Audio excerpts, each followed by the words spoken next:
Bueno, muy buenas tardes. La verdad que es un placer poder iniciar el cuarto conversatorio del Consejo Federal de Estudios Internacionales. En esta ocasión tenemos a nuestra representante de la mesa directiva de Mendoza, y la verdad que es un verdadero placer contar contigo, querida Mariel, porque estamos Gracias. con una temática que es realmente importante en este contexto de pandemia.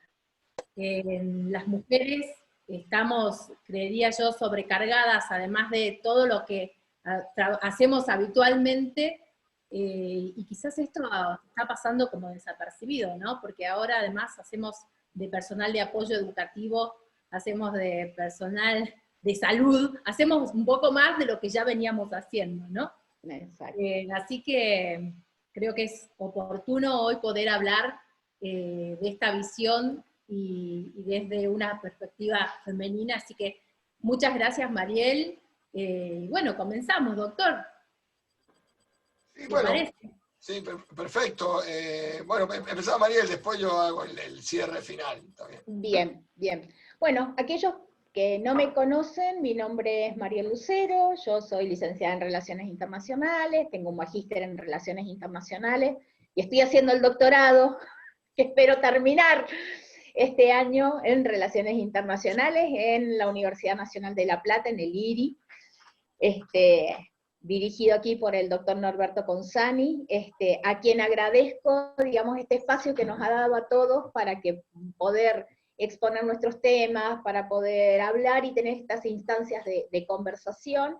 Y además, porque después se me pasan los agradecimientos, quiero agradecer a Carolina, porque Carolina ha hecho mucho por todos nosotros en cuanto a coordinar, organizar, digamos, todas las instancias previas del evento, que siempre llevan mucho trabajo.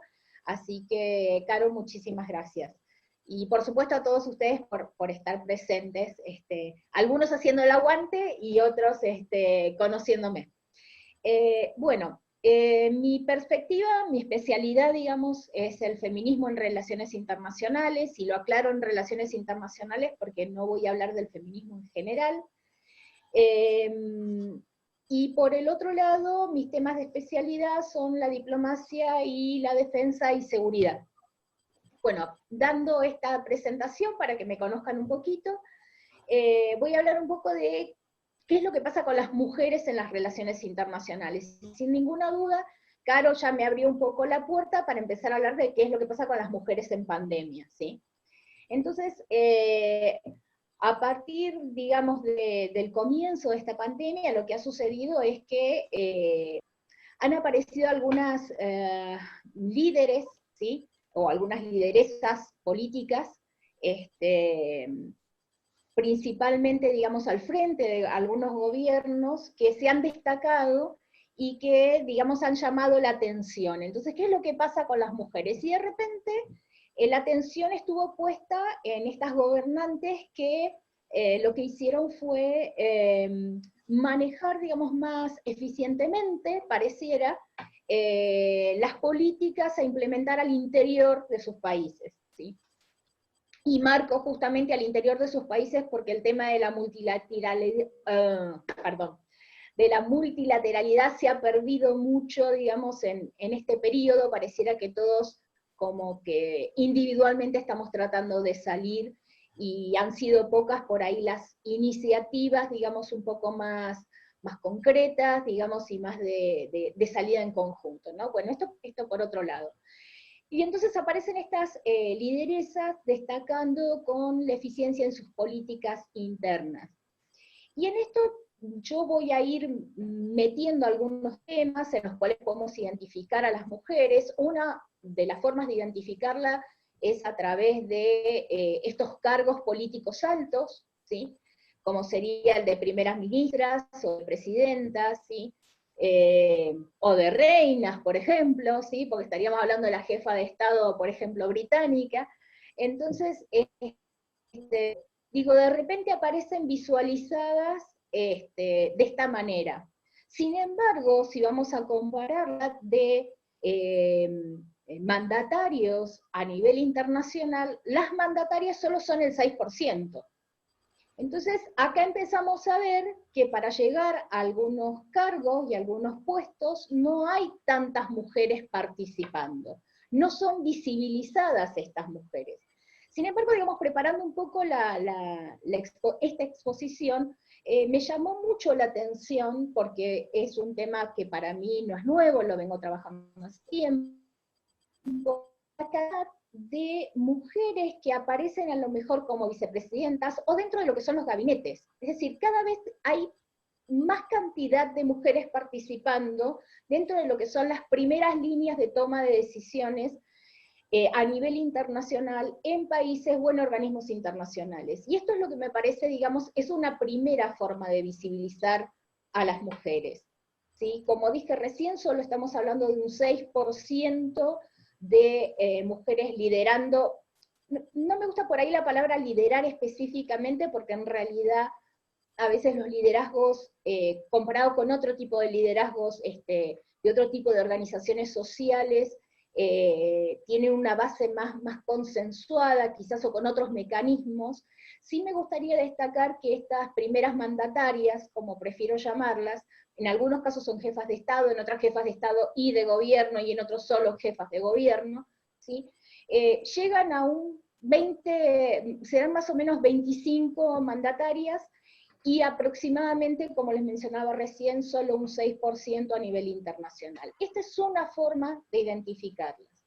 La otra forma de identificarlas, y porque cada vez son temas que van apareciendo más, o se van haciendo más, digamos, van teniendo mayor repercusión dentro de lo que son los medios, es a través de las movilizaciones.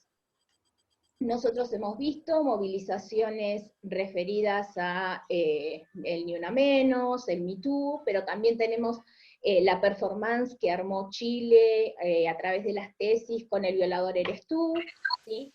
Y también tenemos otro tipo de movilizaciones, como es el caso, por ejemplo, de las afganas, ¿sí? Y el movimiento, no me quiero perder el nombre, el movimiento de las afganas es no sin nombre, o algo por el estilo, porque en realidad está hecha la traducción al inglés, o ¿dónde está mi nombre? En realidad es.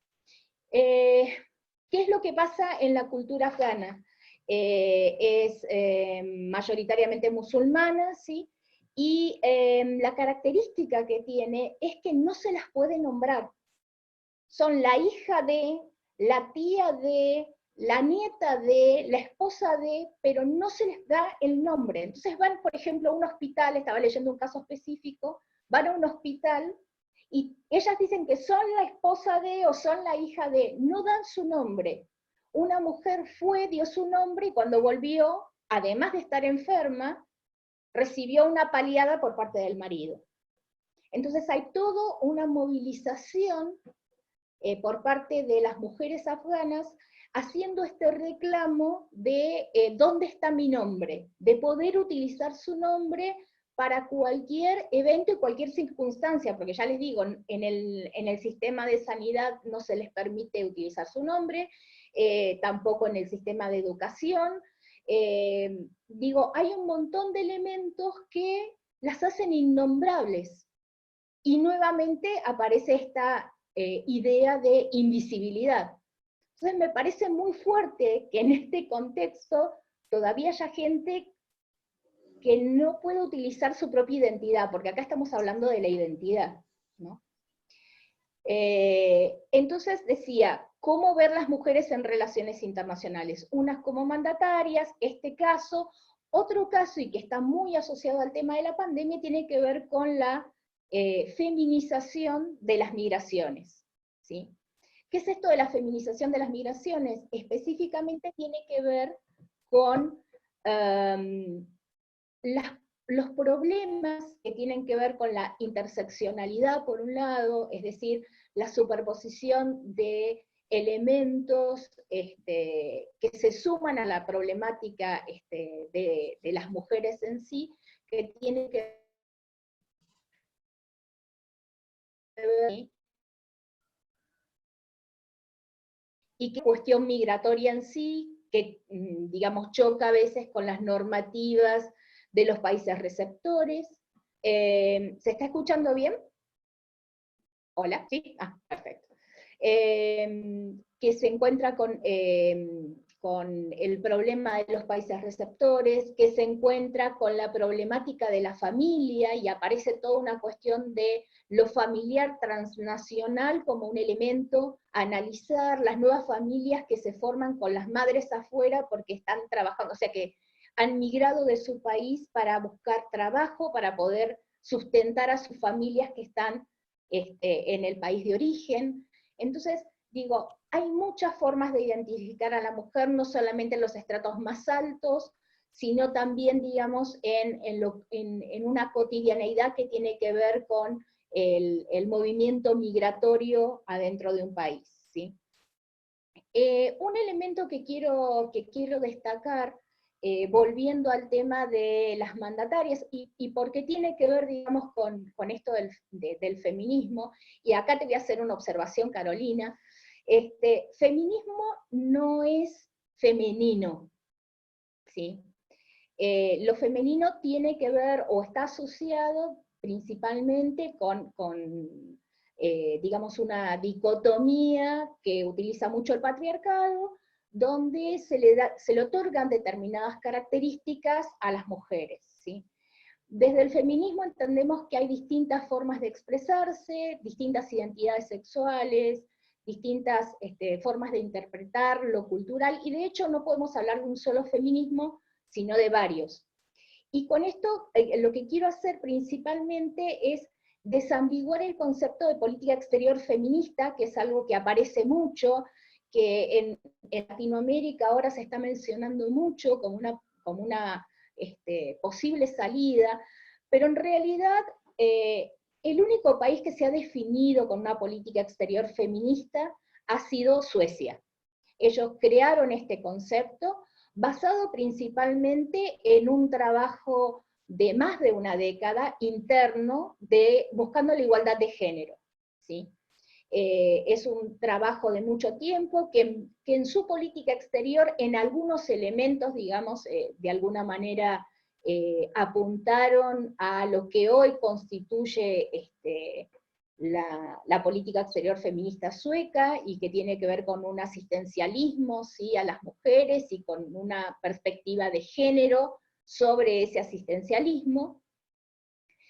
Sin embargo, hay otros países, esto lo viene haciendo desde el año 2014, si no me equivoco, que es cuando lo define puntualmente la ministra de Relaciones Exteriores, Margot Wallström, y decía entonces, primero, feminismo no es femenino, y el otro elemento también es que feminismo no es pacifismo, porque esa es otra característica, es caer, digamos, en el estereotipo de roles que se le otorga a la mujer, y entonces, si tiene que ver con la mujer es pacífico. No necesariamente, digo, Gandhi no entraría dentro de de líderes políticos varones, que tampoco entrarían dentro de este canon.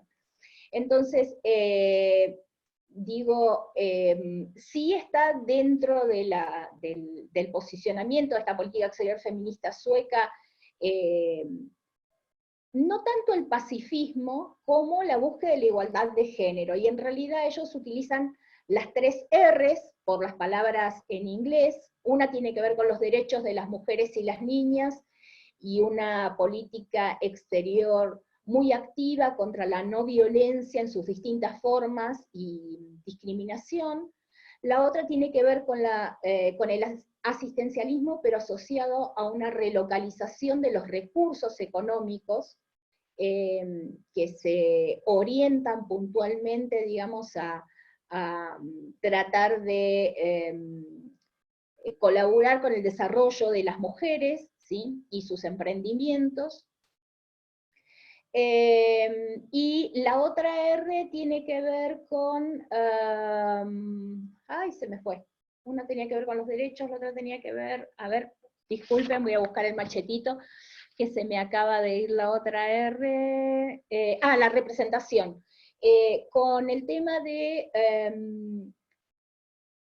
de aceptar, digamos, como contraparte y promover además la representación femenina en los distintos espacios, públicos o privados, en los ámbitos sociales también, digamos,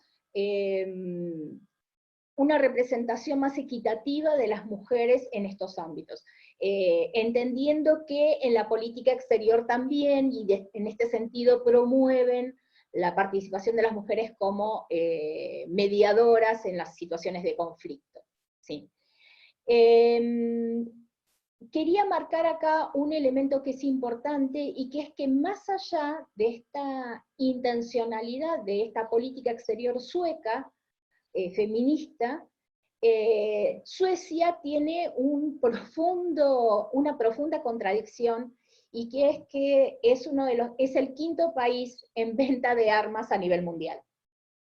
Entonces, cuando estamos hablando de política exterior feminista, uno de los elementos muy fuertes dentro del feminismo, de los feminismos, es la lucha activa contra la violencia. Cuando hablo de lucha activa me refiero a que no es movilización solamente, sino el tratar de buscar elementos disuasorios o búsqueda de políticas que impidan la discriminación o la violencia simbólica, no solamente física, ¿sí?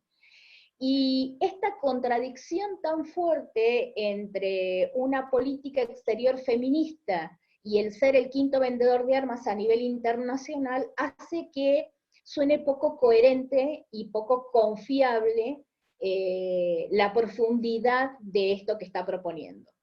Por el otro lado, no podemos dejar de tener en cuenta, no solamente, bueno, otro de los países que también de alguna manera se acomoda con esta política exterior feminista, o promueve, digamos, pero en realidad es una política feminista asistencialista solamente, es Canadá.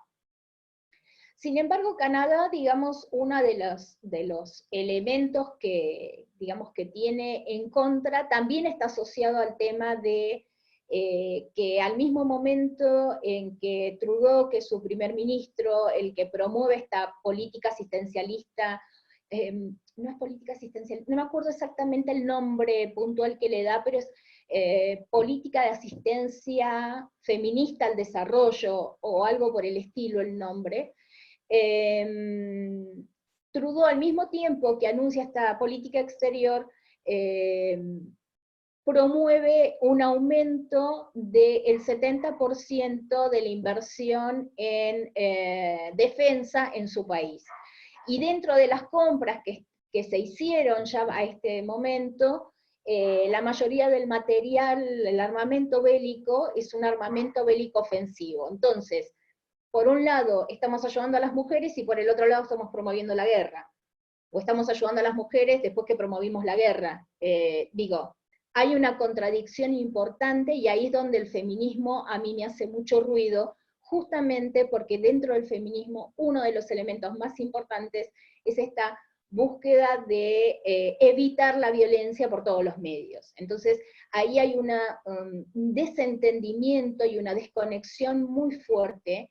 Por eso, una cosa, y en la cual estoy de acuerdo, es promover una política exterior hacia las mujeres, ¿sí? Hacia las mujeres, hacia las niñas y hacia las identidades disidentes, porque acá debería meterme en ese tema, que no me quiero meter básicamente porque da para otra charla, pero digo, eso es una cosa, y otra cosa es decirse feminista, porque de esta manera se va perdiendo también el sentido de lo que es el feminismo en sí mismo, y el impacto que puede llegar a generar en la modificación de estructuras, que justamente el feminismo lo que busca es una revolución o un cambio en las estructuras patriarcales. Si seguimos manteniendo nuestras estructuras a través de estas guerras violentas, con este armamento de última tecnología, digo, estamos en una contradicción muy fuerte. Bueno, a mí Carolina me dijo que era media hora nomás lo que podía hablar, yo ya me estoy pasando, pero voy a decir una cosita cortita como para no perder, y yo dije que también trabajaba con el tema de diplomacia, y es mi tema de tesis, digamos, las mujeres en la Cancillería Argentina. Entonces, brevemente mencionar qué es lo que pasa con la diplomacia, que es el otro ámbito donde las mujeres participan quizás más activamente en lo que es la política exterior o la política internacional. Y entonces ahí lo que puedo decir es que, si bien uno puede decir, las mujeres recién aparecen, o recién se empiezan a incorporar cuando vuelve la democracia en el gobierno de Alfonsín, debo decirles que no es así, que es anterior incluso a la creación del Instituto del Servicio Exterior de la Nación, que es la forma sistematizada de incorporación y más transparente en el sentido de las evaluaciones por las que atraviesa la gente que ingresa. Hay antecedentes de embajadoras que fueron designadas como se hacía antes de la creación del instituto, quizás por formación académica, por contactos de gobierno, familiares, digo, como se construyeron todas las cancillerías en el mundo en un principio, más por una cuestión de pertenencia a una determinada élite, por manejo de idiomas, ¿sí? Existieron antes, ¿sí? Hay algunos casos dando vuelta. Alicia Aranguren es una de ellas. Y les decía, a partir de la creación del Instituto del Servicio Exterior de la Nación, ya se incorporan 3 mujeres dentro de este grupo, por ejemplo, dentro de los que van a ser los futuros diplomáticos profesionales, como gusta decirse, digamos, en la administración pública. Algunos elementos, y después lo dejo abierto a preguntas para tener en cuenta, es que todas las instituciones están atravesadas por el tema de género. Entonces, se suele hablar de instituciones generizadas, en el sentido de que están atravesadas por el género, y esto de alguna manera crea una cultura particular y una forma particular de relacionarse. Y a mí lo que me gustaría destacar es que, a pesar de los avances que se han hecho, digamos, en materia de política exterior, en temas de género, sobre todo desde el año 2000, que se ven más impulsadas, o que van, digamos, cristalizándose más en algunas instituciones, a pesar de ello, y que, digamos, se ha promovido muy fuertemente, que se ha logrado, por ejemplo, en las Fuerzas Armadas, que se cambiasen muchos elementos de una cultura que claramente es patriarcal, es masculina, lo mismo que pasa con la Cancillería, se ha logrado revertir más elementos dentro de la propia institución militar que dentro de la institución de la Cancillería, algo que me llama bastante la atención. Digo, recién ahora con el presidente Alberto Fernández, se ha institucionalizado, se ha regulado que las denominaciones de los cargos sea por el femenino. Digo, hasta hace muy poco era el secretario Juana López, y era el secretario, y en algún momento preguntando, en alguna de las entrevistas, preguntando por qué no le decían por el femenino, me decían no, porque se confunde con una secretaria administrativa. Y si es secretario, no se confunde con un secretario administrativo. Entonces, hay muchos elementos que llevan una carga de discriminación mucho más grande de lo que a simple vista uno puede observar. Digo, en una institución como es la Cancillería, que maneja el tema diplomático y que el tema cultural debería ser un poco más flexible, es mucho más quizás conservador en muchos elementos de lo que es su cultura cotidiana, que por ejemplo se ha visto reflejado en las entrevistas que tuve con muchas funcionarias jóvenes que son madres, o que han visto, digamos, a través de compañeras, que aquellas mamás que tienen que amamantar o que tienen que dedicar un tiempo a los hijos, permanentemente hay como un rechazo a que estén dentro del grupo de trabajo por parte de algunos varones, no de todos, o que hay una cierta desidia respecto de estas mamás jóvenes, porque tienen que dedicar un tiempo a amamantar. Aún así, Cancillería hasta hace muy poco, por lo menos el año pasado, no tenía un espacio lo suficientemente amplio para contener a su personal, tanto profesional como administrativo, en un lugar que esté adecuado para el amamantamiento. Solo podía amamantar una, en una institución, en un edificio que creo que muchos ya conocen, digamos, el tamaño que tiene, y lo que puede llegar a tener, digamos, un ministerio de Relaciones Exteriores. Entonces, digo, estos elementos están ahí de alguna manera presentes, eso sin contar, ya sin entrar en los temas que tienen que ver con la cantidad de embajadoras al frente de embajadas estratégicas para la Argentina, que actualmente serán 2 o 3, en destinos así como muy específicos.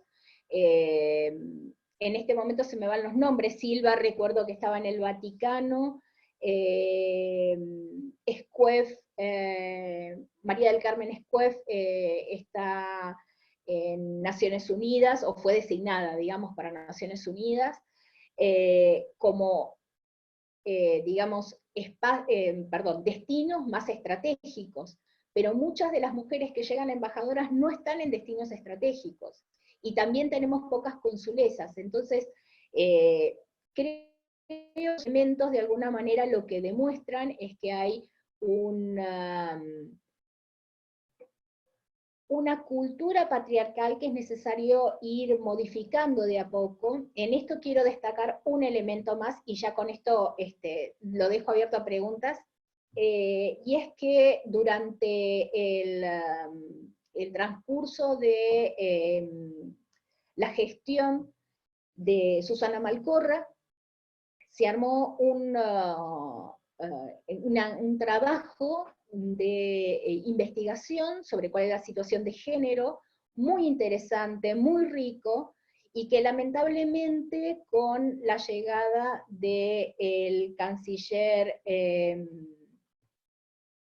me fue el nombre, Fori, no fue puesta en funcionamiento estos cambios que estaban propuestos, este diagnóstico tan bueno. Dentro de Cancillería le llaman el punto focal, y de hecho se retrocedió incluso en la jerarquía que tenía hasta ese momento la dirección de la mujer, que quedó como fusionada, digamos, junto con derechos humanos, y con una jerarquía dentro de lo que es no es cronograma, es no me va a salir ahora, la estructura, está. La estructura, digamos, del Ministerio de Relaciones Exteriores, en un lugar, digamos, muy perdido. De hecho, uno ingresaba en la Cancillería y costaba, entraba a la página de la Cancillería y costaba identificarlo. Entonces, digo, no son elementos menores, hay ciertas prácticas que se tienen que institucionalizar para que se mantengan. Digo, no se puede perder la jerarquía de un ministerio con estas características, ni tampoco los trabajos que puedan llegar a mejorar el funcionamiento de la Cancillería en sí mismo.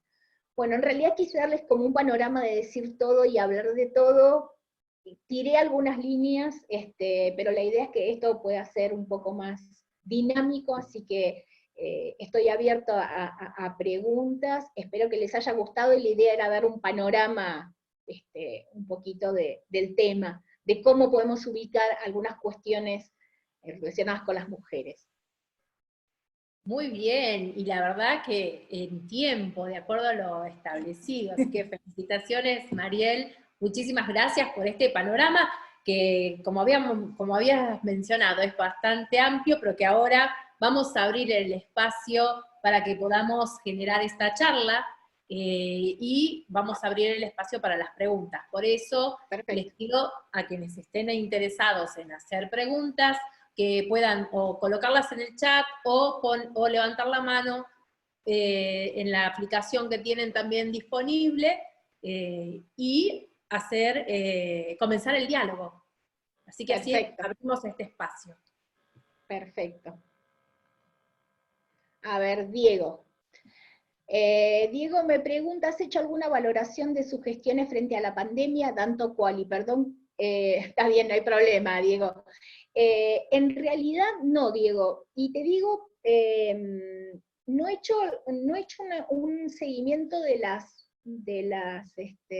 mandatarias por, digamos, por algunas razones. Me parece que sí un elemento que es importante en esto de las mandatarias es el contexto social que les permitió a las mandatarias llegar. Digo, creo que la buena gestión de las mandatarias no solo tiene que ver con que sean mujeres, que de hecho no son todas las mujeres las que han sido mencionadas como las que mejor han llevado la pandemia, sino que han sido algunas, y esas algunas en un contexto específico de desarrollo económico en alguno de esos países, por un lado, y por el otro lado me parece que sí tienen que ver con un contexto social específico que de también responder, digamos, a los lineamientos que marcan estas mandatarias.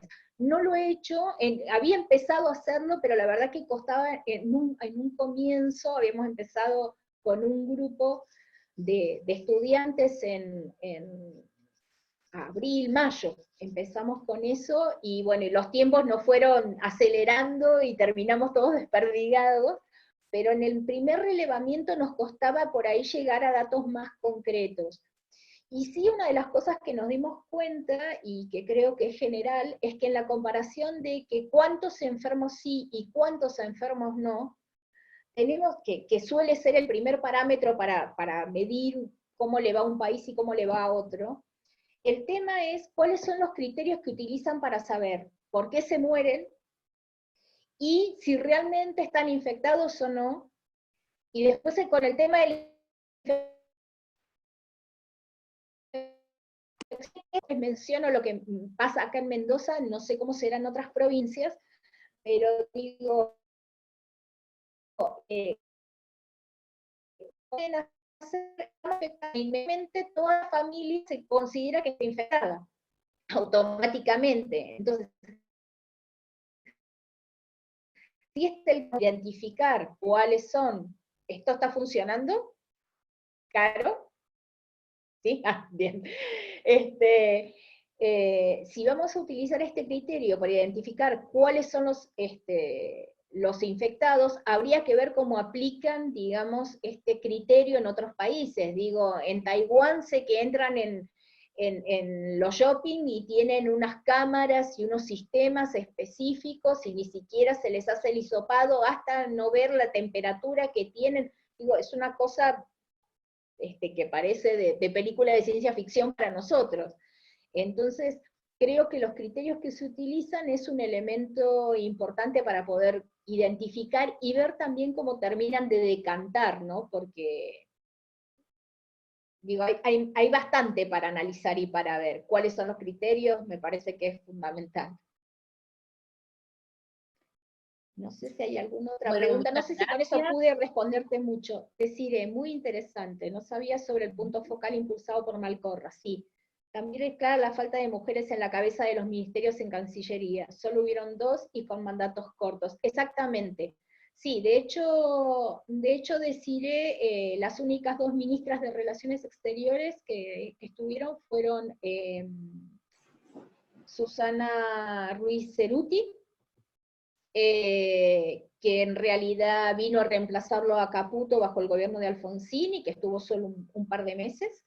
Y la otra persona, bueno, es Susana Malcorra, que estuvo 2 años y que lamentablemente no pudo continuar. Lo que sí me parece muy importante destacar es que las mujeres en estos puestos que han sido designadas son mujeres que tienen la formación diplomática. O sea, no en el caso específico de Susana Malcorra, pero ella se desempeñó durante muchos años en Naciones Unidas, con lo cual tiene un training o una práctica en lo que puede ser lo diplomático. Y el caso de Susana Ruiz Cerruti es una de las referentes más importantes adentro de la Cancillería por la cantidad de años que está, por las gestiones en las que estuvo y los cargos en los que estuvo en el tema de derecho. O sea, con esto lo que quiero decir es que las 2 mujeres que tuvieron una formación específica, y que muchas veces ponen a gente que no tiene la formación. No, y ahí termino el comentario. Sí. Bien. Muy bien, A el ver chat qué- se está poniendo cada vez más interesante. Hay una intervención bien. Dulce que quizás la puedes hacer prendiendo el micrófono y compartiendo con nosotros. Vamos, Dulce.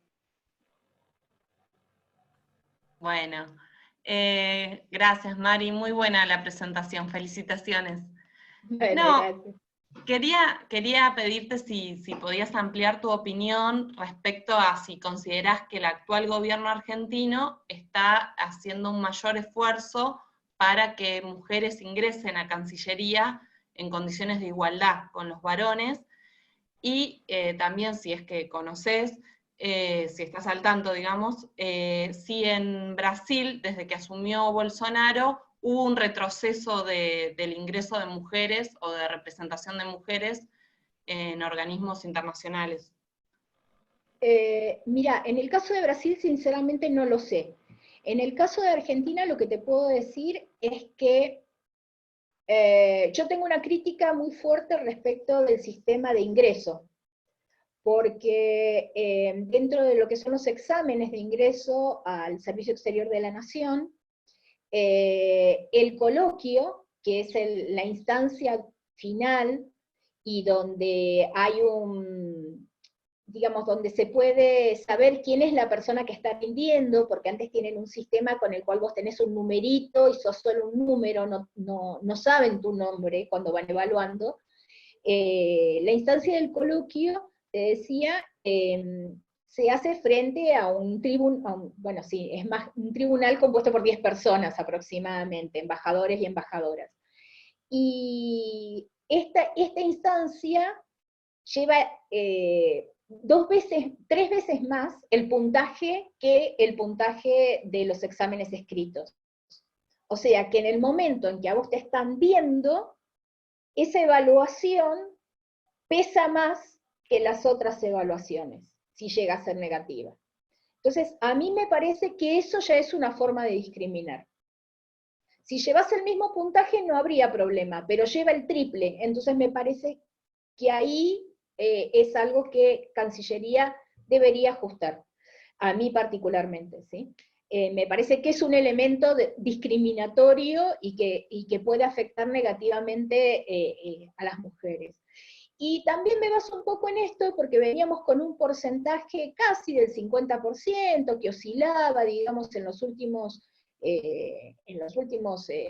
ingresos, y con Fori hubo un cambio bastante interesante en forma negativa para las mujeres. Y esto lo digo porque lo he escuchado de entrevistas y de otra gente que me ha dicho, que me ha comentado, digamos, de la misoginia específicamente de esta persona. Entonces, deberían existir los mecanismos normativos suficientes como para proteger a las mujeres de que puedan desempeñarse tranquilamente más allá de la gestión de quien esté en ese momento al frente, ¿no? Así que no sé si con esto más o menos te estoy respondiendo a lo que preguntaba, Dulce. Bien. Gracias, Mari. De nada. Muy bueno. Y acá, Guada, en el chat, Guada Carrasco Sí. nos pregunta, ¿cómo piensas que va a ser el futuro de las relaciones internacionales del país desde un punto de vista feminista? Después de la pandemia y en el renombrado nuevo orden mundial. Yo no sé si específicamente, yo no creo que el país esté para hablar de una política exterior feminista. Porque como comencé a decir, y no sé, creo que no terminó de ser claro, no podemos hablar de una política exterior feminista cuando al interior del país tenemos muchas falencias. Por ejemplo, en esto de las críticas que estaba tratando de hacer, México es uno de los países que estaba proyectándose como uno de los países que iba a desarrollar una política feminista en el mundo. Digo, México que es un país que es uno en Latinoamérica tiene los porcentajes más altos de feminicidio, junto con Brasil, va a estar dándole qué tipo de protección, de qué política exterior feminista me puede estar hablando. Entonces, si no podemos practicar el feminismo al interior difícilmente lo podemos practicar al exterior. Entonces, desde ahí considero que no estamos preparados, porque me parece que hay bastantes cosas todavía para ajustar. Por supuesto, nunca vamos a llegar a un feminismo, una política exterior feminista ideal, pero creo que hay muchas falencias al interior todavía como para poder hablar de una política exterior feminista al exterior. Y uno de los puntos más fuertes, creo que es en nuestro país y en el mundo, está puesto en el tema de la justicia, ¿sí? Entonces, mientras que ahí, digamos, haya una falencia muy grave en el sistema de justicia, ¿sí? Quienes componen el sistema de justicia, que realmente tengan una formación de género, difícilmente podamos aplicarlo, digamos, a nivel internacional. Eso. Bien. También hay otra pregunta en el chat, es de Melissa Elsinger, y su pregunta es, ¿a qué se debe que las mujeres en el ámbito de la diplomacia no sean designadas en embajadas respecto a temas estratégicos? ¿Cuáles podrían ser las causas? ¿Qué tema? Yo creo que básicamente es por una cuestión de discriminación. En algunos casos lo que se utiliza es la excusa de que tienen una familia y que por eso no pueden ser enviadas a algunos destinos. En otros casos me parece que pasa por una cuestión de discriminación y de techo de cristal, ¿sí? Con esto, ¿a qué voy? A que muchas veces tienen todos los méritos, ¿sí? Y la experiencia para poder desempeñarse en algunos ámbitos, y ese espacio no terminan dándoselo a las mujeres. Me parece que no pasa por falta de méritos, sino por otros elementos, y ahí es donde aparece esto de hablar de un sistema patriarcal, ¿no? De que se privilegia el paso de un hombre y no el paso de una mujer. Bueno, muchísimas gracias. Creo que ya hemos agotado no agotado las preguntas, pero sin duda creo que vamos a tener ahí inquietudes pendientes para poder generar algún otro espacio y compartir y construir este camino, ¿no? Porque la verdad que creo que lo tenemos que tomar como un camino. Agradecemos. Como un proceso. Exacto, exacto. Y ahí está, creo, Victoria también aportando en el chat.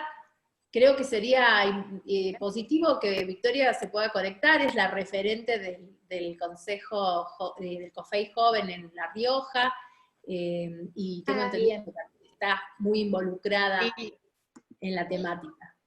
Bueno, acá lo mandaba por chat porque tengo acá a mi hijita hablando, así que bueno, va a salir hablando de fondo. Pero lo que decía, en cuanto viene a criterios de lo que puse en el chat, es que cómo se remarcó el éxito que tuvieron bastantes, bueno, líderes, primeras ministras, sobre todo, en el manejo de la pandemia, como fue el caso. Me llama la atención sobre todo Escandinavia, porque es donde mayor presencia de mujeres hay al poder, como por ejemplo en Dinamarca, en Noruega y en Finlandia, y cómo tuvieron muchísimos mejores resultados, por ejemplo, que Suecia, ¿no? Que tiene un primer ministro y que sabemos cómo fue un caso, digamos, que bueno, no fue tan exitoso para nada en comparación a sus vecinos. Y también lo mismo pasó, por ejemplo, en el caso de Nueva Zelanda, y bueno, también Alemania y algunos países de Asia, donde gobiernan mujeres, ¿no? También, no sé, hace poco empecé a ver una serie en Netflix que es muy interesante, que se llama Borgen. La estoy viendo, la estoy viendo. Bueno, y si bien es bueno. que no trabaja de manera específica, o sea, la serie salió después de que asuma la primer ministra mujer, que en realidad es la segunda primer ministra que tiene la historia, digamos, de Dinamarca. es muy interesante todas las temáticas que cruzan, ¿no? Esto de cómo lo personal es político y eso se ve traducido al éxito o al fracaso de su política y de su gestión, y toda esa puja de poderes, la cuestión de la opinión pública, cómo juega, que en realidad también tiene bastante sintonía, eso sí, con la realidad danesa y los medios de comunicación hegemónicos y bueno, otros que son como más sensacionalistas. Creo que es una serie que está muy buena para verlo en clave feminista en ese sentido, cómo ella tiene que ponerse como como ser fuerte ante todas las situaciones, porque, bueno, ella misma lo dice, ¿no? Si yo me muestro sensibilidad ante ciertas situaciones, no podría ser primera ministra. Se plantea también toda la cuestión de cómo ella en un principio no quería que sus hijos se críen sin ellos en la casa, que querían que esté uno de los dos, y bueno, toda esa tensión, digamos, que es tan real en la actualidad, y bueno, cómo lo podemos pensar desde personas que ubican esos lugares de poder, ¿no? Sí, básicamente todo tiene que ver con estos estereotipos de rol, donde la mujer tiende a hacerse cargo de las cosas de la casa y las sigue haciendo y sigue haciendo el trabajo, y cuando eso recae demasiado en el varón, como a pesar de que se supone que está superado, se ve que no se supera, aparecen los inconvenientes, bueno, personales ahí puntualmente en la serie, pero cómo terminan atravesando un montón de cosas. Yo creo que uno de los elementos más importantes, y bueno, que ahora se le ha dado mucha importancia, el tema de los cuidados que se está tratando de normativizar, digamos, a nivel nacional, y crear determinados derechos asociados al tema de el cuidado, digamos, de las personas. Digo, que siempre recae o siempre toca que recaiga en las mujeres, ya sea que estemos cuidando niños, o estemos cuidando mayores, o estemos cuidando enfermos, y que de alguna manera algunos quisieron dar una explicación de estos feminismos, estas mujeres, digamos, al frente, estos liderazgos femeninos, quisieron ponerle algunas de estas características, porque son mujeres y tienden a tener cuidados. No es solo por eso, es mucho más que eso. Entonces, me parece que también hay una estrategia y una inteligencia de estas mujeres en saber manejar los recursos, en un montón de elementos más que son importantes, digamos.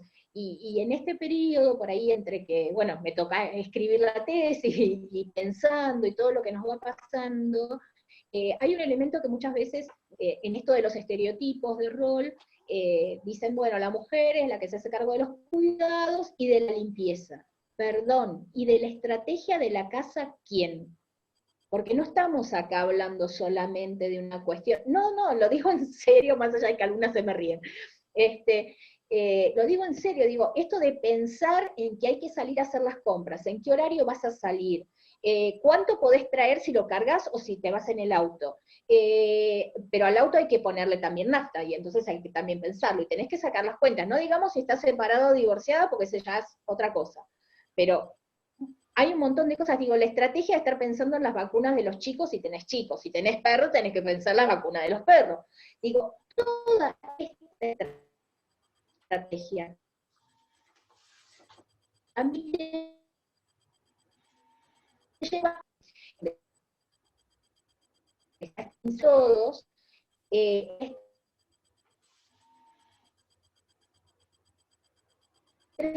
lo que le quería una Guada, que me parece que me preguntó sobre Kamala Harris, si es posible, para poder contestarle, básicamente.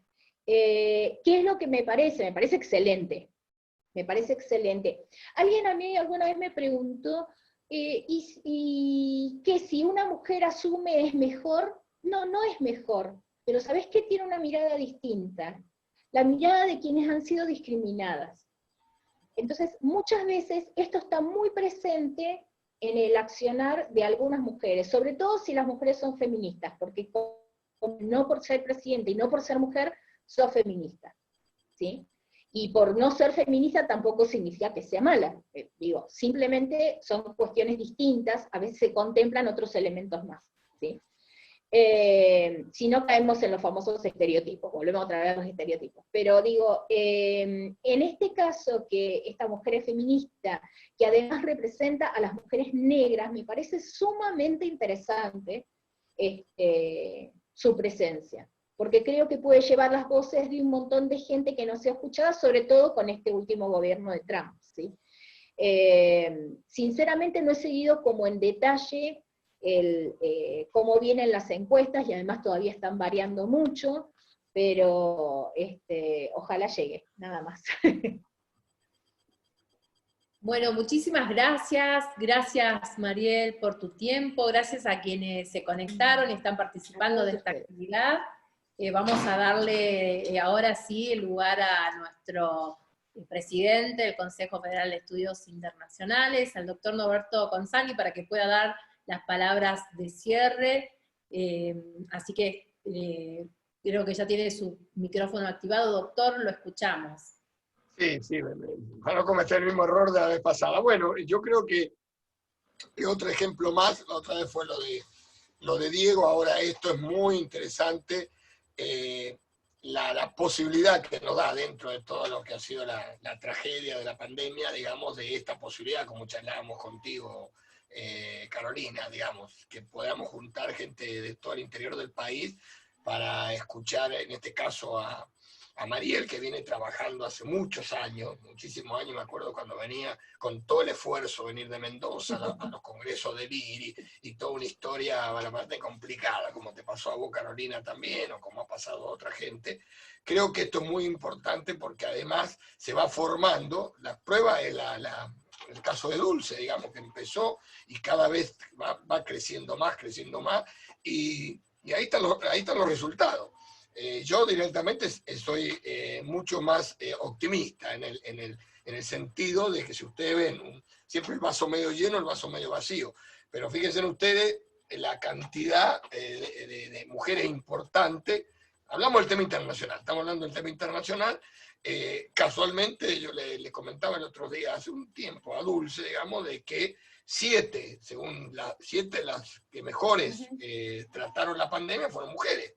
7, no una ni dos, 7. Acá se mencionó alguna de Dinamarca, Nueva Zelanda, bueno, la propia Merkel, pero bueno, ahí está un caso, un ejemplo. Segundo gran posibilidad, que está ahí nomás, faltan pocos días, que es la posibilidad que esta mujer, digamos, una mujer negra, aunque no es tan negra, es más mestiza, pero bueno, no es tan negra, si ustedes la ven, no es negra, pero bueno, no hay nada que ver, que puede ser negra perfectamente bien, pero no es, digamos, pero no importa, representa todo ese sector marginal de la sociedad norteamericana, que se está viendo ahora con la represión, es decir, exactamente lo opuesto a lo que es el gobierno de Trump, exactamente lo opuesto. Cualquiera sea, en cualquier análisis que nosotros hagamos, que esta mujer llegue, digamos, a la vicepresidenta, que prácticamente, bueno, nadie tiene comprado el futuro, pero todos están viendo que es casi cantada, digamos, la futura presidenta, porque obviamente por la edad del candidato casi imposible que pueda renovar. Es una señal muy fuerte, y yo creo que además tiene una experiencia muy grande, digamos, en su política pública, ¿no es? Es claramente una mujer que se lo ha ganado. No es, como vos empezaste la charla, esposa de, como saben en el caso del mundo árabe, no es esposa de nadie, al contrario, el marido es el marido de ella. Cambia exactamente la situación. Pero bueno, yo creo que se ha avanzado mucho, y en Cancillería también, porque preguntaba a alguien ahí, Cancillería, la verdad que se